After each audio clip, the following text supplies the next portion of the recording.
Sky's new drama Temple, starring Mark Strong and Daniel Mays. Together at last.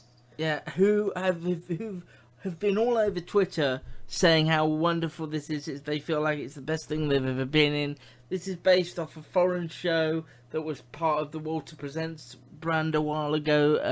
I can't even remember the name of it. It's something that Mark Strong Valkyrian. Val Madudikan, yeah, Norwegian like show. Yeah. So it's under the Walter Presents brand, but I don't think it's there now. I might be wrong. It might have been one that dropped off.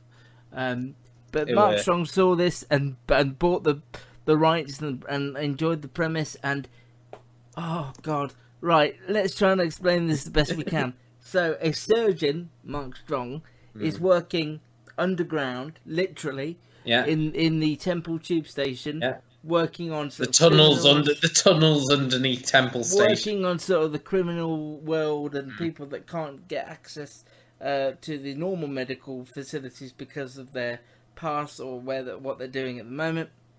Daniel Mays is sort of the fixer for him, and this is interspersed again. I've only seen the first one with Mark Strong's personal life. He's got a daughter he's somewhat estranged from.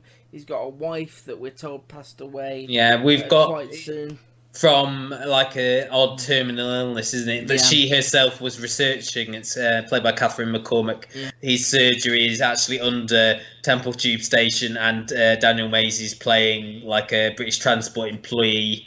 I suppose the other character in this is Carice Van Houten, who plays like a family friend, a friend of his wife, who was helping her research, and who he brings into the clinic to help him perform surgery on this young lad who was shot as part of a robbery, and she finds out, and then he knocks her out.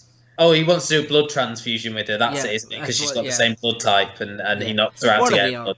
What are the odds? But as I was saying, the thing that struck me about this is that everyone's playing it completely straight, and it's the most bonkers premise for a show I've ever seen. But not bonkers in the way like you could argue that The Bridge is perhaps bonkers and stuff, or The Returned, but you sort of go with it because it's so engrossing and the world feels interesting or authentic.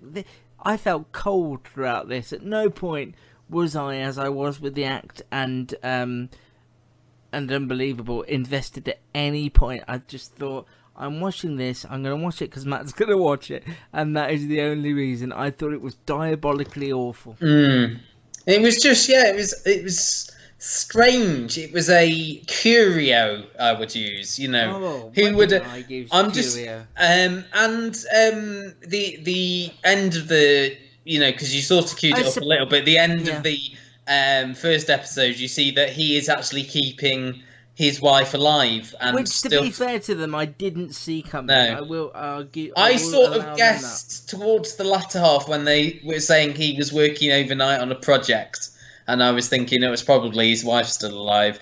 I'm just having a look now. The Norwegian series. It's a surgeon who fakes his own death because the supervisors don't allow him to test experimental medication on his dying wife, but here he fakes his own death and then starts up a makeshift clinic in an abandoned subway. Well, that is, I mean, that's bonkers too, but in a way it's easier to swallow. Yeah, because he's not having those interactions with other people. Like he skips out of his wife's memorial service halfway through to operate on this.